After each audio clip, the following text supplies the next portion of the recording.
Hey, Scarefest fans, this is Joe Lewis with Bonehead Weekly, and this week you're getting a twofer because I am tackling a subject that we don't talk about enough in the horror community.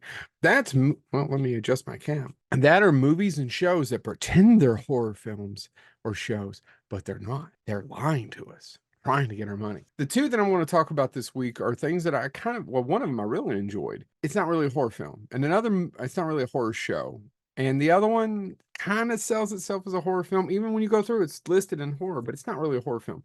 So first up is True Detective season 4, Night Country. True Detective season 4 is dead up, has a lot of influence of John Carpenter, and John Carpenter's The Thing. In fact, so much I argued with Chad, one of the other boneheads, about this. He's like, "What are you talking about?" I was like, "Well, just because it's in the snow." It's like, no, no, no. There are shots and it's just creepy, of these men frozen in the snow. There's other things. In fact, when they're in, if you've got Max and you have True Detective, you watched it.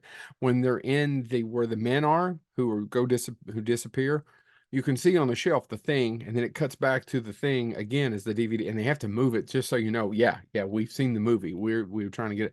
But the problem is, as much as I love Jodie Foster in this, and I like the show, it was great. It's only about 6 or 7 episodes. It's not horror, and they're leading it, but the payoff, and I know I'm giving away a spoiler, it's not horror. They explain it away. And the acting's fantastic.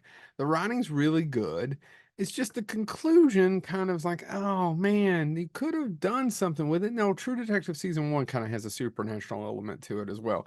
Plus, my other little critique of this is the great character actor John Hawkes is in this as Hank Pryor, and he's so underutilized. But Jodie Foster is amazing, and basically, it takes place in Ennis, Alaska, where these men operate a research facility and they vanish. And Chief Danvers, played by Jodie Foster, is an Inuit other state trooper detective. They have to go through the darkness and figure out what's going on, dig into what's going on and what's happened, and it leads, and it's good. And it's a great show, but it's not horror. And I think they really try to sell it as a terror picture, as a movie.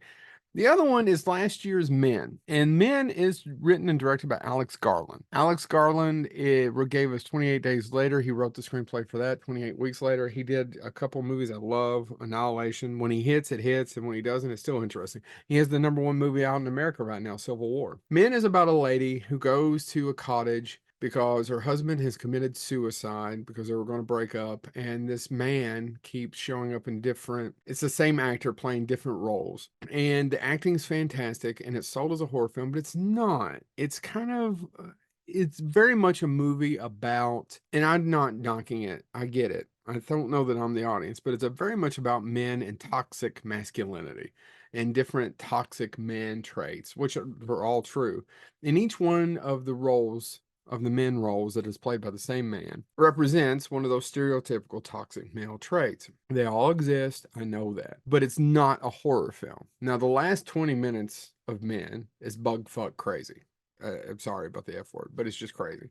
And there's some great visuals and some great effects work. It doesn't really have what you're going to call, so I'm just going to let you know now, a satisfying ending. But it is an interesting movie. And if you want to talk about masculinity and toxic masculinity that's come up a lot in the last 4 or 5 years, Men represents that in a movie that's really a fantasy and not a horror film. We've seen this before. This happened a lot in the 90s, where there were several movies that were made as horror films, but they're really horror films made for people who won't watch horror films. These are called horror films trying to get the horror market when they're not really terror pictures at all. Do I recommend these? Of course. If you have Max, please, they're both on Max. Watch Night Country.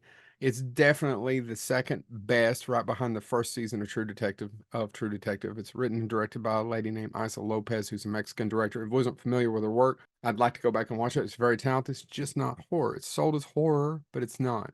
And the other one is Men. If you have Max, check out Men, especially if you want a movie that maybe is thought-provoking, non-linear. It's not necessarily exactly what you think it's going to be. Check it out. Let me know what you think. What do you all think? Does it bother you? This has been Joe Lewis of Bonehead Weekly.